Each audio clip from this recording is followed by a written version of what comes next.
Thanks, everyone. From my side, my name is Besat. I'm part of Phamax, the Swiss team of Phamax, located in Switzerland.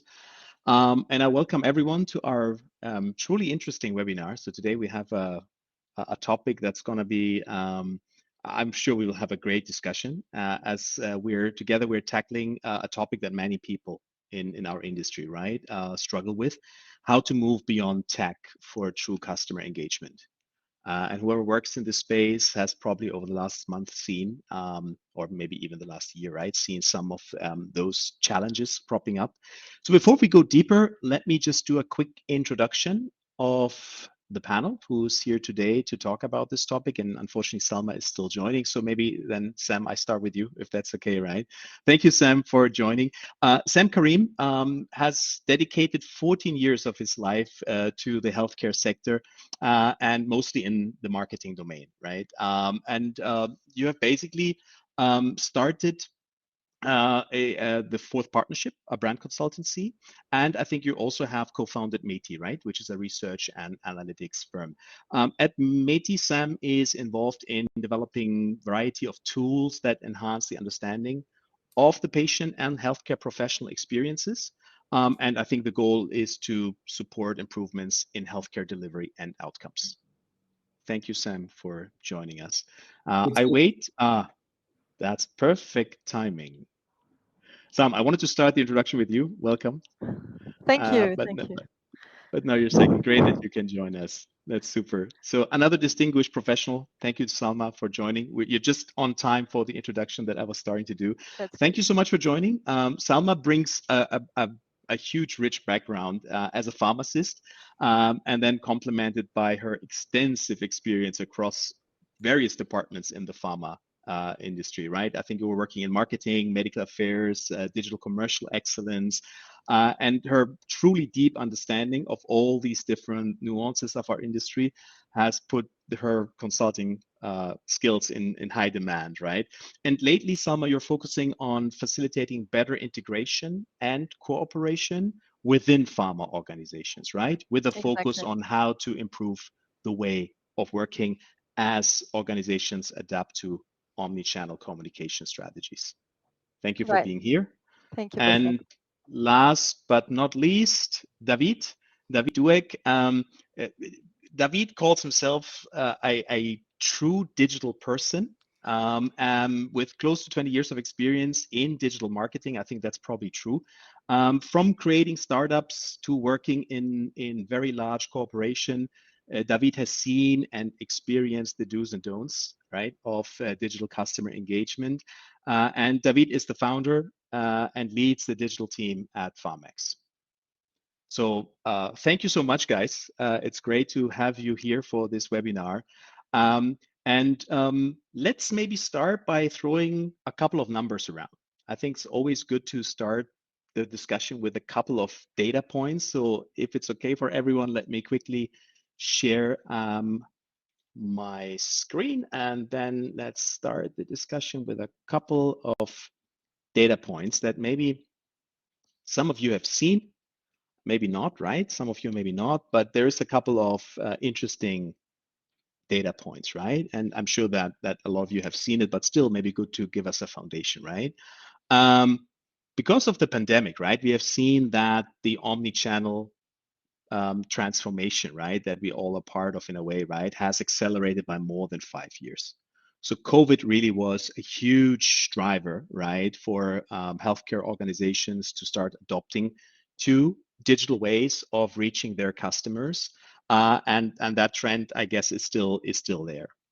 But only 12% of companies in this industry, right, express confidence in their own digital marketing capabilities. And less than 20% of respondents of a study have said that their organization is really able to translate their omni-channel vision into an actionable plan. I guess we all agree, right? These are super low numbers. And despite the fact that now for a couple of years, effort and investment is put into this area, we still see organizations having these types of struggles, right? Um, And why is that? And I think this graph might give us some idea around that, right?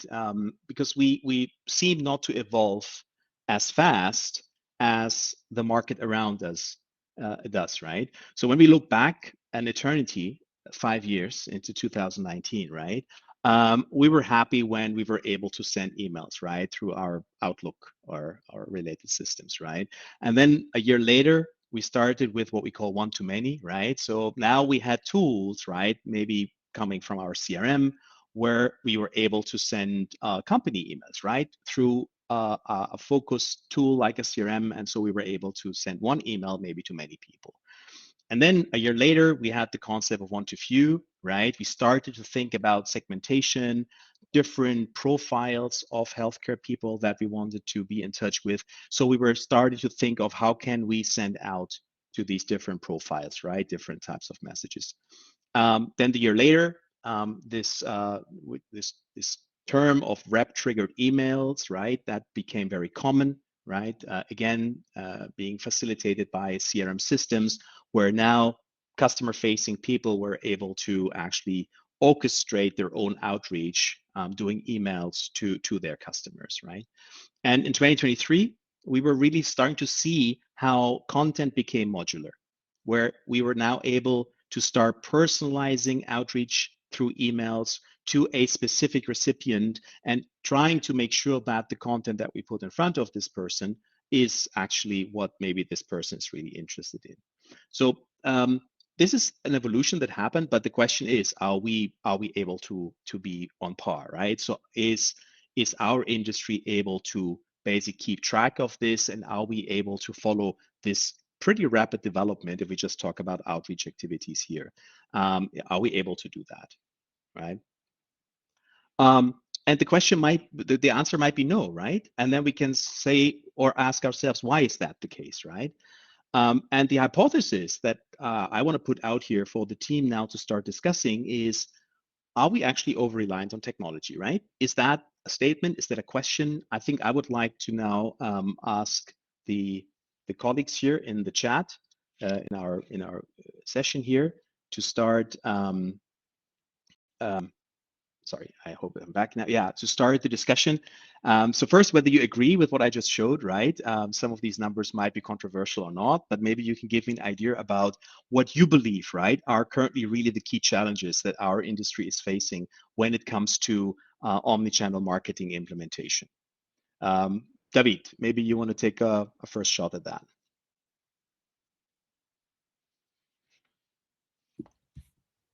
Yes, thank you, Besat, for the introduction. So, as I'm the one who came up with the topic of this webinar, I would be in a bad position if I wouldn't say yes. I think we over-reliant on technology. So yes, definitely we are. I see quite a few reasons for that. The main reason is that we actually focus on what's visible in the industry. Instead of focusing on the result, we try to show what we've done. And what is easy to show is technology. Look, I've set up Viva.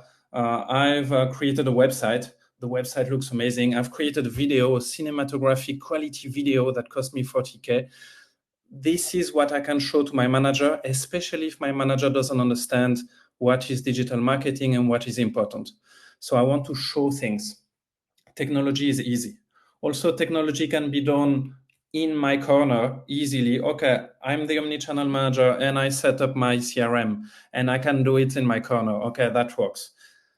The issue is that in the end, if the technology is not adopted by all the other people, if you don't work on how to train people, how to best use it, then technology is useless. I've seen so many companies where basically you have a CRM, but there is no data in it. You are able to send emails, but either they don't send emails or they send emails which are really, really bad in terms of how to optimize the subject line for people to open, how to personalize them. I'm not even going into personalization, but if you don't know how to use a tool, then the tool is useless. And there are way more things than only the technology if you want to go over the challenges of the industry. and we'll probably go into that over the course, but things like processes, people, strategy, integration of the digital strategy with the actual brand strategy and company strategy. This is a very important point.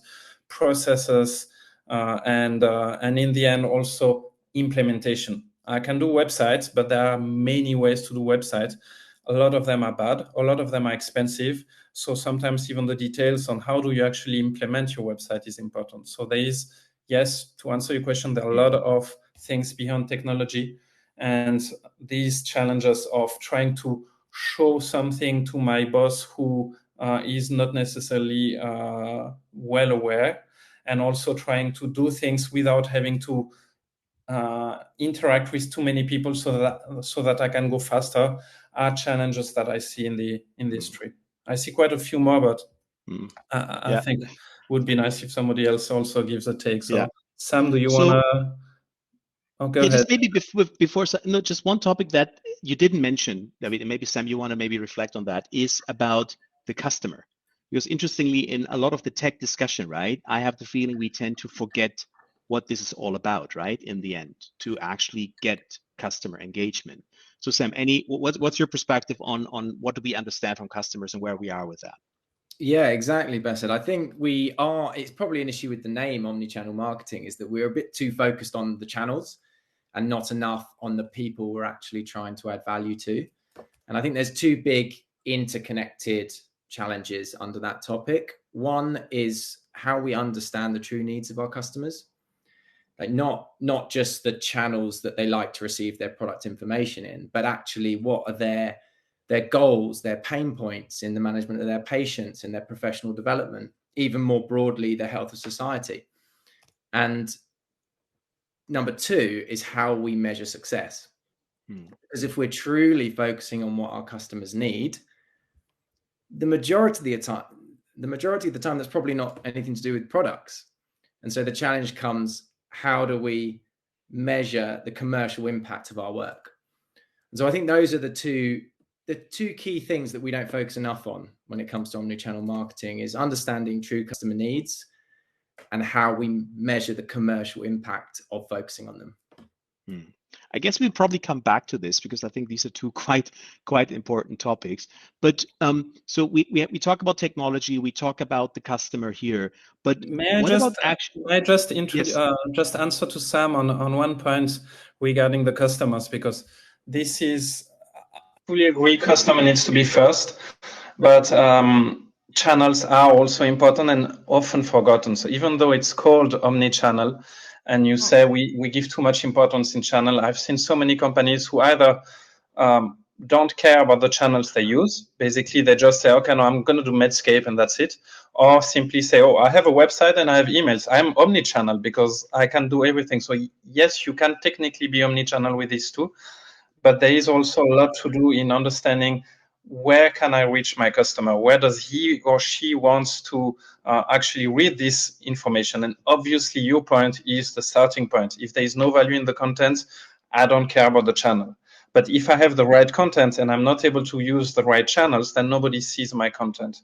So channel is always, I think, important. And even though people put a lot of importance in channel as a website or channel as an email, I think it should be given much more love to understand it.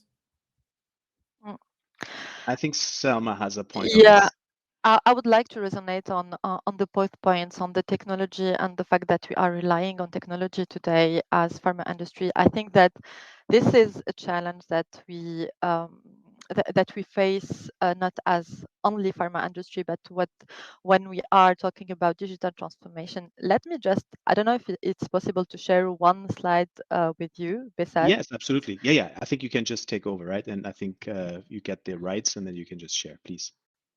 Okay, up. Let me see when you see it. Yep. So this is really resonating on what you were saying, David, about the fact that we think that digital transformation and omnichannel transformation is part of this digital transformation. We think that it's more about updating, modernizing infrastructure, having software platforms. buying the new cool technologies, the shiny objects, etc. So this graph is from Jeff Winter. Jeff Winter is a digital transformation enthusiast and public speaker who is working on digital transformation overall, so over all the sectors. We think that technology is one challenge that we are facing in pharma industry, but actually it's something that we face across all the industry when we talk about digital transformation. And we see what is really digital transformation. It's more about culture, it's more about embracing the change, it's more about mindset. And as you said, Sam, is more about customer centricity. And I think that this point, customer centricity, is something that is way more difficult for us as pharma industry than for the other sectors, because when we talk about customer centricity, when we say that we are customer centric, it means that we are deeply interested on what is our HCP's insight, what are our patients' insight, and that we are offering to those HCPs a seamless experience and a unified communication. But by definition, internally, we don't have a unified communication because we don't have one communication department. We have three communication departments, and every department wants to deliver a seamless experience to his HCP. So this HCP at the end of the day is receiving three seamless experience, which makes it not seamless at all. And I think that this change management, this mindset change, this culture change, the fact that we should break the silos and really work hand in hand, having the same unified communication. I'm not talking about merging the departments into one communication department. It's more having ways of working that will allow us to give this HCP a seamless experience. Just maybe to illustrate this a bit, we will be all working as medical manager and medical affairs manager and marketing in our templates in a few weeks in our brand planning or mass medical affairs strategic planning for medical affairs. So we will have one template that will be on the communication for RCPs for medical affairs and another one for marketing. So how can we craft real orchestrated campaign and seamless campaign if we are working in silos as we are doing today? So we're getting actually also in the chat quite important, or let's say interesting points, right, from the audience. And one of the which came here is a bit of a defense of technology, in a way, to say that in the end, technology needs to be there, right? So without technology, we can't do a lot of the things that we aspire to do.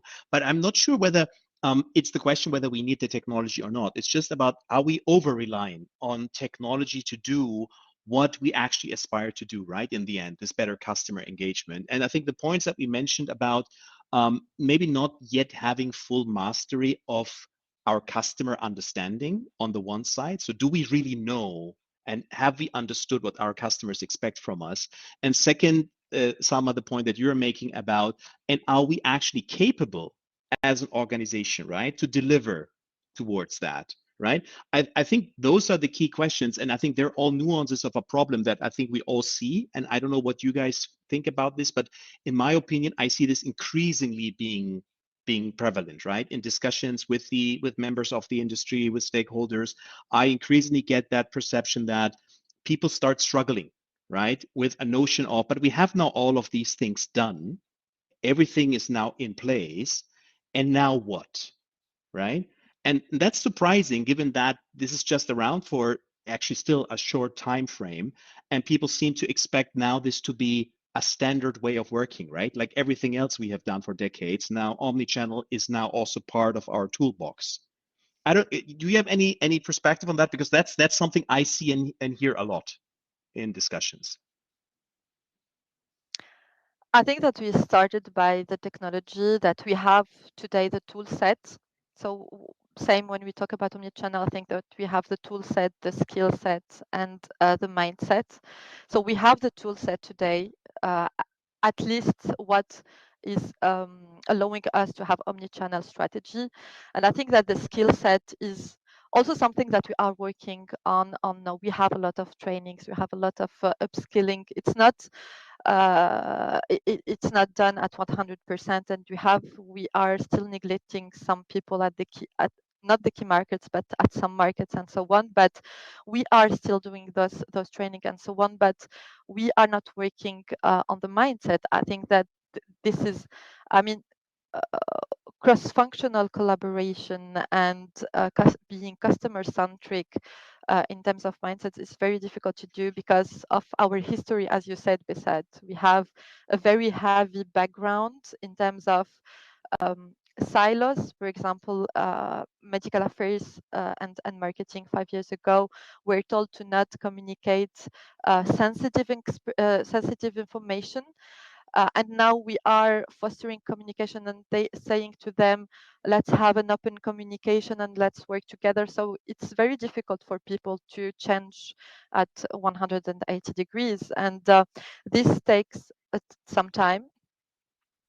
And also, I think, yeah, I mean, tool set and skill set are almost done. I think that we should really work on our culture. Another maybe example, a very tangible and very practical example. Very often when we support pharma industry on becoming omnichannel, we were asked by the managers on what should be the brand that I will start with.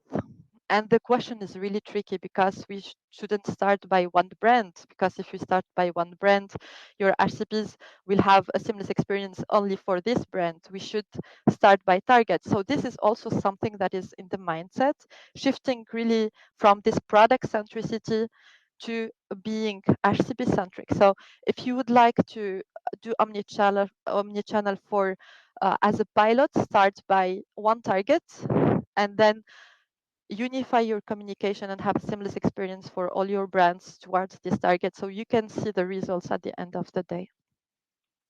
Right. If I may, one comment on the skill set and tool set. In my opinion, we're far from having the skill set and tool set. So yes, there are a lot of trainings being done, but either they're not done correctly or they're not enough. But to be honest, most brand managers don't have yet the skill set to really do an omnichannel campaign. And they rely heavily on the agency to actually do the job. Unfortunately, a lot of the times the agencies are content agencies to whom we've asked to do some digital activities, and they always say yes, independent if they know it or not. We're actually asking the brand managers to do a new job, because being a digital manager is a different job. And we tell them, oh, I did 3 hours training with you, or yeah, no, you were lucky, you had 2 days training. You have 2 days training now, you're supposed to run a digital campaign, understand it, and go in the details of it. In my view, that's not possible if it's not a training that goes really over time, or if the processes in the companies actually help in supporting these brand managers. So some of the companies we've seen take an omnichannel person with them on every brand campaign planning. So it could be either an external one like Phamax, or it could be an internal one, as I've seen in a few companies. They call wingman, they call brand support or whatever, but they have somebody with actual omni-channel knowledge sitting with them in the meetings, managing the agency, and so on and so forth. And that's more than simply, okay, you've had a 2 days training and now you're able to do it. And in terms of tool sets, yes, we have a tool to send emails, or great. And we can always say that it's not developed enough because we don't have yet the modular version, we don't have yet the AI version, we don't have yet the whatever version. But without going into the technology, there are tool sets that are missing in terms of processes. How to do an omni-channel content plan. You need to have actually a way to visualize that and to plan that, and you need to understand how to use it, how to actually plan a campaign. So these easy to use playbook are necessary. And usually what I see is either they're not there or they're horribly complicated. Very often a brand manager is given, oh, here, you have a 100 slides playbook, or if they're lucky, you have a 50 slides playbook to plan your omnichannel. So you've got the tool sets. And don't forget, I made a 2 days training. So you've got the skill set, and they're lost. So there is a lot to do in how to help them make this playbook easy, improve it over the years, eventually focus on the most important part, having people managing, supporting these brand managers or medical managers to go into omnichannel. There is still a lot in this change management that needs to be done, more than simply giving them an email tool and a training. Can I come back to a point that we discussed briefly earlier? I think, Sam, you were talking about that, which is about the customer understanding, and related to that, how do we track and measure what we are doing, right? Because in my opinion, this is one of those topics which is falling short in many ways, right, in omnichannel marketing. And I have also the feeling that potentially that gap, right, that exists maybe a bit more and less in different organizations, that gap might also be one of those challenges that we face, right, in the adoption of omnichannel. Because again, in discussions that I'm having also with more senior people in organizations, I sometimes hear this topic about ROI, right? Where are we with this? I mean, we have invested now X million in this work, right? And we have invested in technology, we have done trainings, we have done all of these things, but where is now the ROI? And I'm always wondering, honestly, about those comments that I keep hearing these days. I don't know if you have a perspective on that, because I think it's also part of our ability, or not the missing ability, right, to maybe track or have some more tangible outcomes. Totally, Besed. And I think to Salma's point as well, because we're so focused on products, like obviously they are the things we sell, we're driven by short-term sales metrics quite often. And so our behavior revolves around those metrics. And so we've been exploring, like, how can we introduce other metrics of success, other markers and benchmarks we can aim towards that will drive customer value, but also drive commercial value. And if I can just share my screen, I can tell you a bit about Meti and what we're trying to do with Meti. And the idea is creating a new customer experience metric that goes beyond medicine. Can you see my screen okay? Yes. Perfect. So yeah, with Meti, we track within therapy areas how companies are perceived in relation to the priorities that matter to healthcare professionals. And we do that across 4 dimensions of health impact.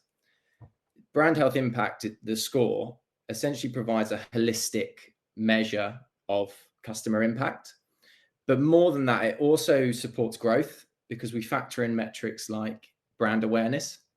Because at the end of the day, when thinking about business outcomes and business growth, it doesn't matter if you're delivering great value, but only 1/3 of your customers know about it. You need to make sure you're reaching a broader audience. And so we correlate BHI with product uptake and preference to give brand teams sort of the cross-functional levers that they can pull to deliver customer impact, but also deliver commercial impact. And our goal with Meti, I guess, beyond just the business outcomes, is I think without getting too, our responsibility, we believe, is to make medicine work better.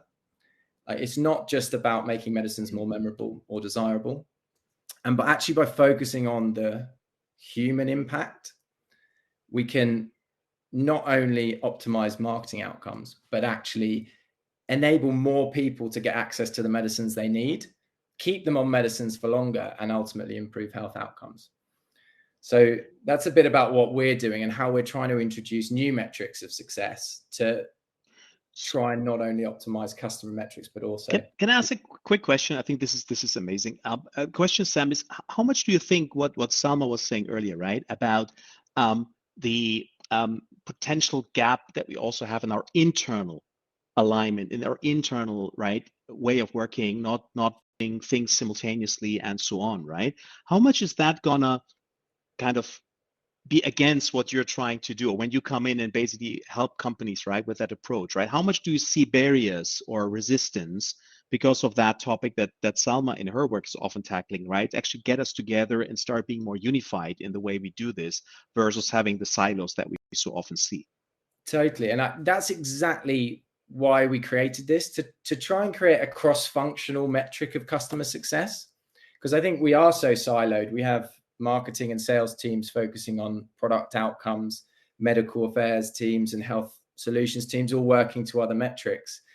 So we wanted to try and create a consistent measure of customer value that aligns to business outcomes, to try and create more connected customer-centric experiences. Yeah, that's really cool. But I also feel that one of the key challenges, at least that I see when I have these discussions, right, with stakeholders, is that there is often a misperception about where the organization is, right? In terms of what have we already achieved? What are we capable of doing? I think you individually tackled this, right, in different parts of your answers or inputs, right? But I see quite often actually a real disconnect between what the organization represented by individuals, what they think where they are on their digital journey, right, versus what reality is, right? Because I think, David, you mentioned earlier, right? So people start sending an email, right? And then they're saying we have wrap triggered emails now. We're omni-channel.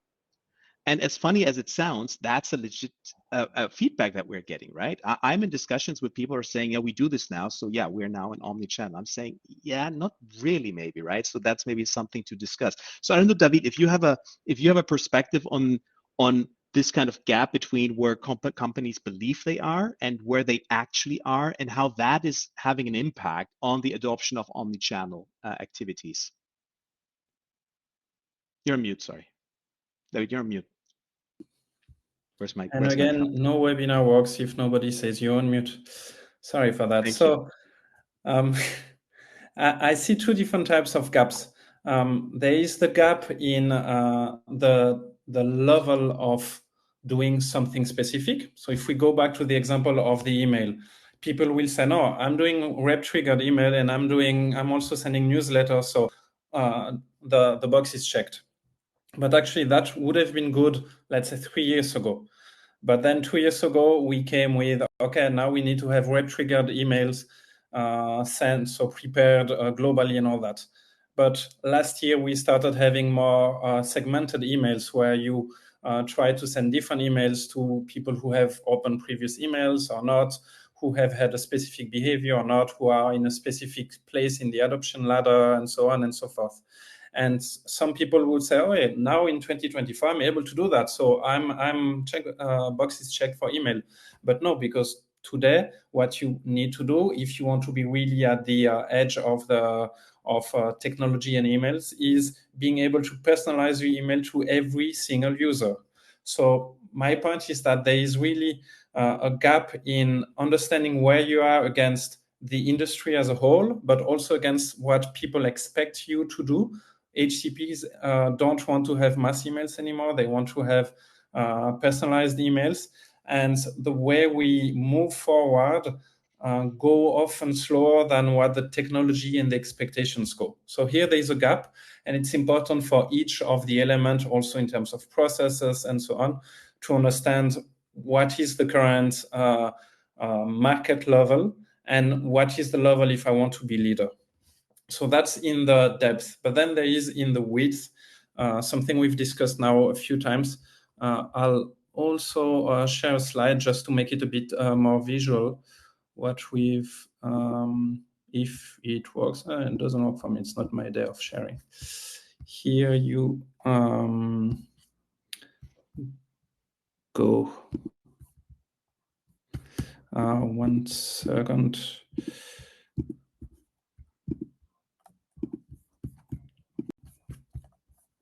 Yeah, now it's coming. So if you can see my screen here, what we try to do is to have an overview of all the dimensions we've discussed today.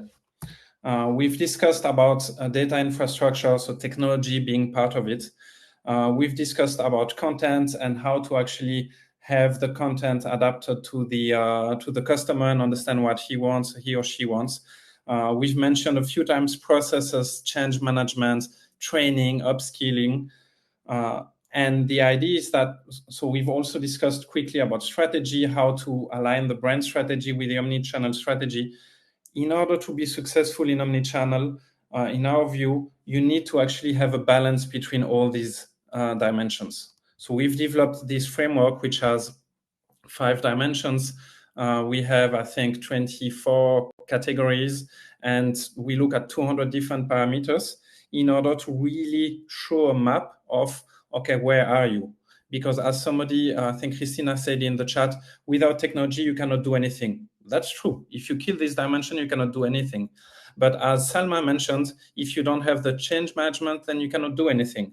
And as I mentioned, if you don't align it with brands, then you cannot achieve anything. So you really need to understand where are you for each of these dimensions. And once you understand that, you can see, okay, here I have a gap. Here I'm actually much more sophisticated in terms of technology that I am actually in terms of processes. So I need to work more on my processes. Or actually, I'm good everywhere, but actually the performance of my companies is horrible. I have no tracking. I don't know how it works. And I need to work more on that. So by understanding all these dimensions and how they work together, then you can move forward instead of focusing only on one or the other. Because very easily, if you don't have this map in your head, then you'll focus on one of these points. If you're really good, you'll focus on 10 of these points. But there are really a lot of them, and they need to be all tackled together if you want to be successful. So it's so interrelated, right? So if you look at the different topics, I think all of us are talking. Sorry, Salma, I think you have a. Yeah. I mean, I'm resonating with what David is just showing. I mean, there is some pharma companies that will be very advanced in one of the parameter and lagging behind their competitors in others, and you can see different. I mean, very often we are more advanced in technology than in the other digital maturity, but I've also seen some pharma industries that are very good in strategy, even if they didn't have the technology yet, and so on. So I think that this kind of digital maturity index is very, very important to see what are the gaps and where we should invest, so we are able to at least be becoming omnichannel step by step. Right. So, I mean, all of you guys are working with people in this field every day, and you're running work streams, projects, which are really addressing these challenges, right? That a lot of people in the industry are facing, right? Could you share with us, and maybe we start with you, Salma, right? A couple of business hacks. I mean, just for the audience, right? I'm also trying to see, are there any ideas? Are there any quick wins? Are there things that you kind of recurrently see in the projects and the engagements that you have, but you feel, oh my God, if people would just do X, Y, Z, right? One issue would go away, right? Or something could be easily fixed by doing X or Y or Z, right? Do you have any kind of ideas, right, of what maybe people should start looking into as part of the work streams that you're engaged in? Yeah, maybe I can share one of the methodology that I'm using. So of course, I like to define omnichannel as the crossroads between technology and the ways of working. And in my job, I'm really focused on the ways of working. So this example is more on the ways of working. But when I'm asked to craft global campaigns, what I do and what is surprising at the beginning of the project is that I craft these strategic plans and so on with the global within the different departments. So in the same room, we will have marketing, medical affairs, commercial, digital, and so on at the global level, but also the key markets. So sometimes it's very crowded. We are more than 20. So I invite also 3 to 5 key markets at the ideation stage, and I'm not asking for their feedback once the first steps are done. It's really at the beginning, at the brainstorming. And what I do also is to invite field force, and this is not very common because you don't find a lot of room where you have the global team within the field force in some of the key markets.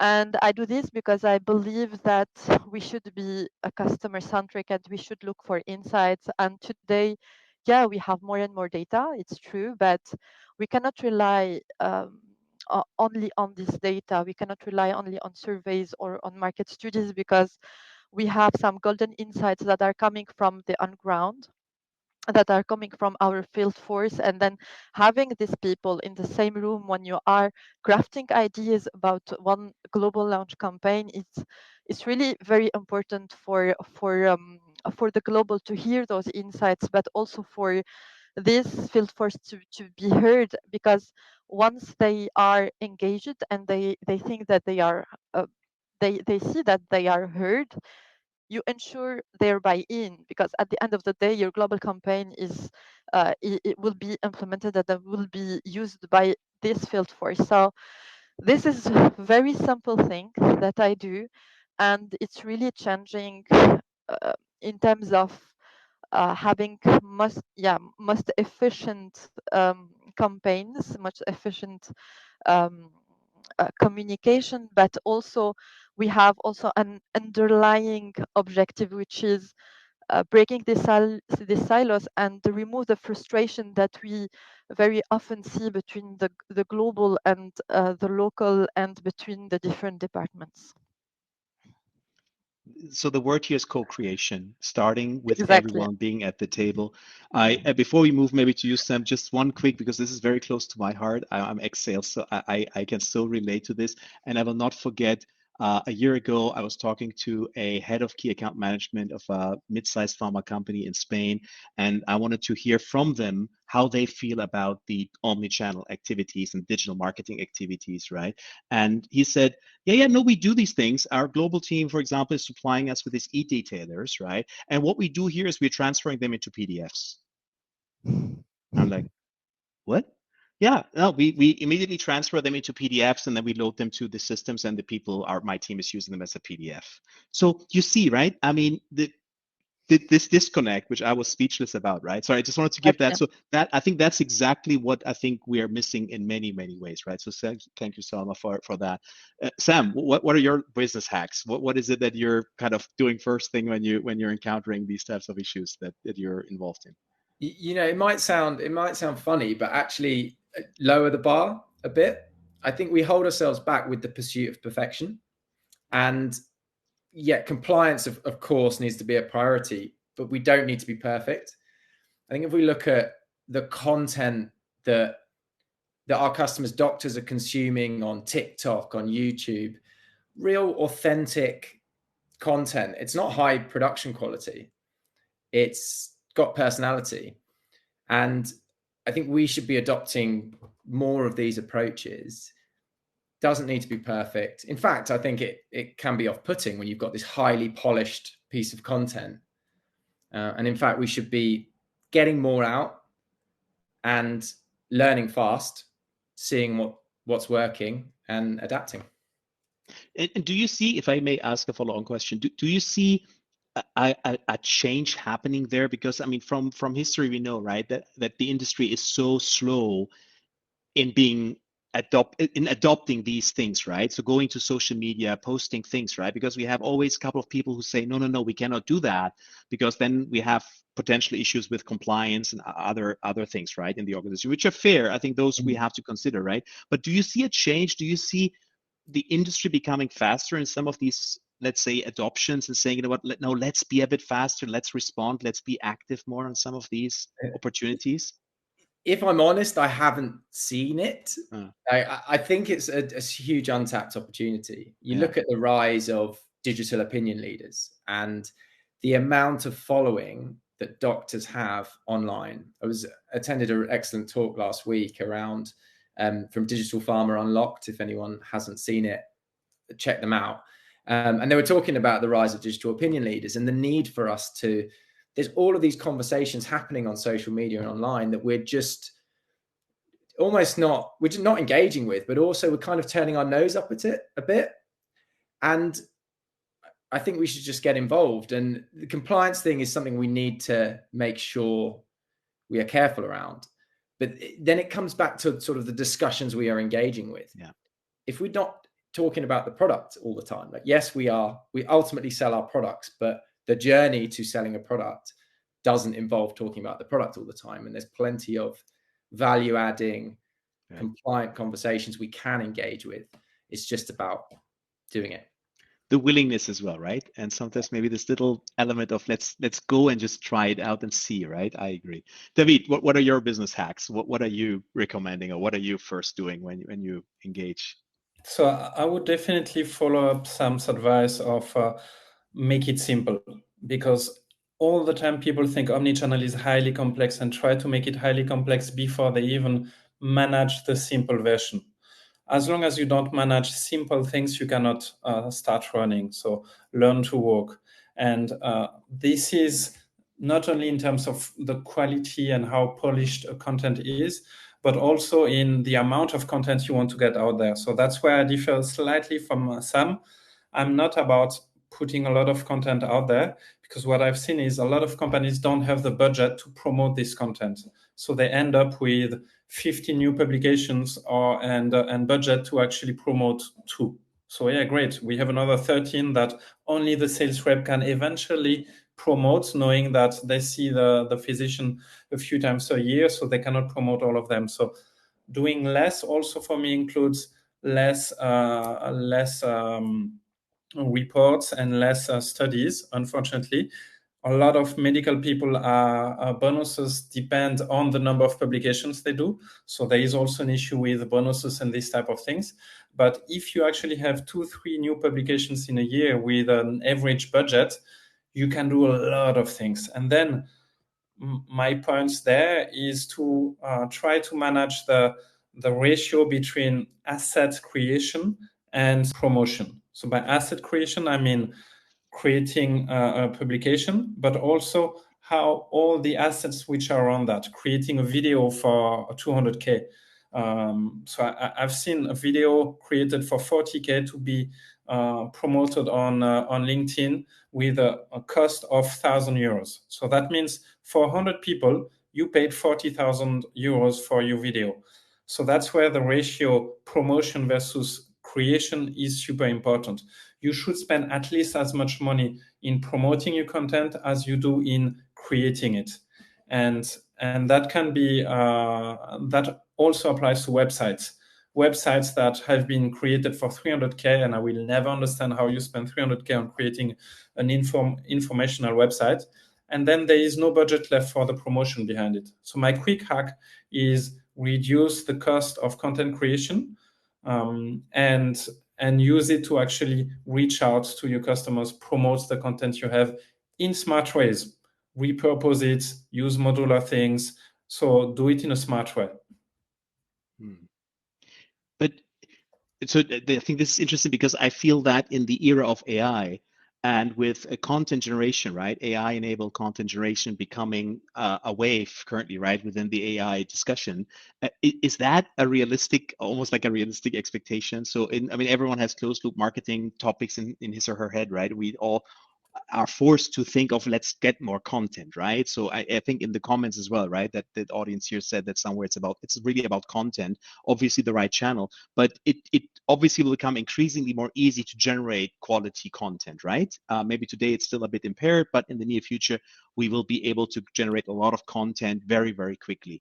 Where does that lead us to if we're just getting more and more stuff out and basically drowning in content in a way? It's discipline. It's not because I can create more content that I should create more content. If I cannot promote it, I don't care if I can create way more or not. There is a point where it doesn't make sense to create more content. And everybody knows that if you send too many emails, people will stop opening them. So that works for every single type of content you have. If you send 30 publications in a year, people will not read all of them. If you send 2, people will probably, and they're good, people will probably look at them. So you need to find the right balance between how often can I push content which has value and without overdoing it. Even with quality content, you cannot push too much content. There is only 24 hours a day, and we're fighting, as Sam said, with TikTok and with Instagram, and with I want to see my children, and with I just want to do nothing, and with the coolest Netflix series. So we're fighting against all of these. Very often Netflix wins against all the others. So we really need to invest in promoting at the right place. That's why I came back to channels.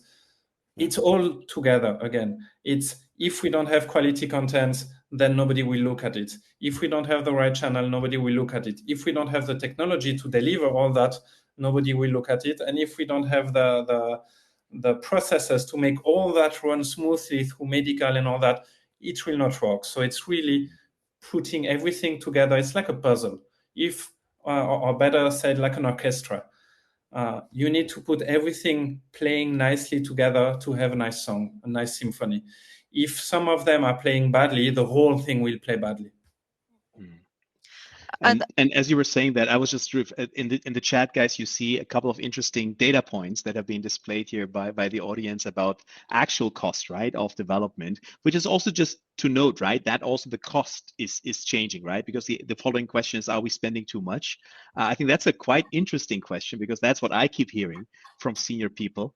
About we have already spent so much, right? And there's a significant budget behind it, and people start cutting these days. That's the impression I'm getting, right? That investment into omnichannel is not as freely flowing anymore as it was. Salma, I think you were just about to jump on that topic. Yeah, I mean, I do agree with what you said, Besad, and what David was saying. Sometimes we need to find the balance between too much and just enough in terms of content, but also in terms of segmentation, in terms of channels and so on. I think that we should really start simple, get the basics done.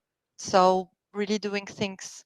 I mean, we can have an orchestrated plan with only 3 channels, and then build on the top of that, but not just adding channels or adding content. Integrate this content and integrate these channels into the RCP's journey. What we are doing right now is that we would like to do more and more, and then we lose this seamless experience, because as you said, David, at the end of the day, your RCP is not saying everything that you are sending. Something else that is important, we very often we forget about the people that will be pushing this content. And when you find yourself as field force within, I don't know, 25 segments, and with for each segment, I don't know how much personalized key messages, you just cannot do it practically, and it's not. I mean, at the end point, your RCP is not seeing this good experience. So, yeah, I think that we should start simple, get the basics done, and then build on the top of that. We were trying to see if we still have a Q&A maybe at the end of this, but I think we're just so carried away by some of these topics. I don't think we have enough time. But if anyone from the audience has any key question he or she would like to ask, please shoot. But maybe then, as we're about to close, right? Maybe Sam, can I still ask you one question, which I always find interesting when we talk about cost, right, and investment, right? Because we sometimes see these issues, right, with budgets and spending and stuff like that. Where do you feel in omni-channel marketing? Where are we spending too much? Where if you would have to cut, where would you cut first? Would there be a topic where you feel as an industry, right, we're spending too much on and we're not doing it right? Was that Sam or Salma? So Sam, no, this was you. Sorry, Sam. It's like, yeah, my okay. Again, it might sound like a crazy suggestion, but I think we are spending too much on product information. And the reason I say that is product information is optimized for the bottom of the funnel, trying to drive that sale. And it works very well for doing that. But in terms of about at the top of the funnel, in terms of capturing attention, generating demand, creating value, there's so much more that can be done. And so, I'd be looking at sort of maybe just drop a bit of the product information budget and look at where we could invest in some real value generating content. Yeah, no, I think that's a very interesting, probably challenging idea, right? Because we know what would be maybe against that, but I think it's a very, very interesting point. So, and I just see maybe as another last minute we have, right? But I just saw this one in the comment, right, which I think was interesting about the reason it seems we're spending much now is because we aren't doing the things right and the business cannot see the ROI. Maybe as we're closing would you agree with that? Is it that we're not doing things right and that's why we can't see ROI? And so maybe you bring the ROI question in the last minute of the webinar, That's really tricky. It's horrible, right? And no, but because that it's so should be the interesting. intro for the next webinar, where we say, Maybe that's okay, the intro for and the this next will webinar, be because answered in the next webinar. I agree, cliffhanger. No, it's just because you see we're so used to get these types of questions, and if we go to look at the ordinary stuff, quote unquote, right, that we do, where's the ROI there? Again, I'm a former sales guy, right? So I don't want to hit my own people, but basically, if we think of what's the ROI of sales activities, are we super clear about that, right? What are the ROI activities of our regular ordinary marketing activities, right? I know they don't exist because now, but you know what I mean, right? And now we're kind of faced with this question. So what's the ROI of this omni-channel stuff that we are doing? Is it a fair question? I don't know, right? And is it really just is it a matter of we're not doing it right? I think it's, I don't know if you were asking the question to someone To particularly. all of you, whoever, All of Salma, us, you Okay. start. It's the last round. to answer that. It's the that last easy round, question. then we have to kind of get to the Yeah, end of this. I think that it's a good question, of course, but at this stage, I don't know how to answer because we are still in test and learn phase. I don't think that we've done omnichannel and now we are looking to the ROI. I think that we are at the middle of the road. So if you are expecting ROI at this stage, I think that we cannot have this ROI right now. So maybe, yeah, continue this test and learn phase. And once we get there, we can probably look into the ROI and see if we've done things right. Yeah, I'd agree. I think, as David said, it's a topic for a whole other webinar, but I think as an industry, we are at a bit of an inflection point still. Like since the pandemic, we've had to adopt and really approach a whole new way of marketing. And it's the time to try new things and try new approaches. And we'll eventually come out the other side with a new way of marketing our medicines. So then the topic for the next webinar is clear. We talk about ROI. And the one after that is also clear, but how is AI taking the thunder away from the work that we do in omnichannel marketing? So we have a lot of additional topics. So it was, we're at the end of the time, guys. So I truly thank you for a very compelling and very interesting discussion. Thank you all for the inputs and the feedback. I hope it was interesting for the audience. I'm sure that there will be follow-on questions. Please follow the individuals here. All of them are great representatives and professionals in this space. So follow them on LinkedIn, see what they're posting. That's going to be an amazing journey that we're on. Thank you all. We will be coming back soon, I guess, right? The topics are clear, so stay tuned for more to come. Thanks all of you guys, and have a good rest of the day. Thanks, everyone. Bye-bye. Bye-bye. Take care. Thank Thank you. you, guys. Bye-bye.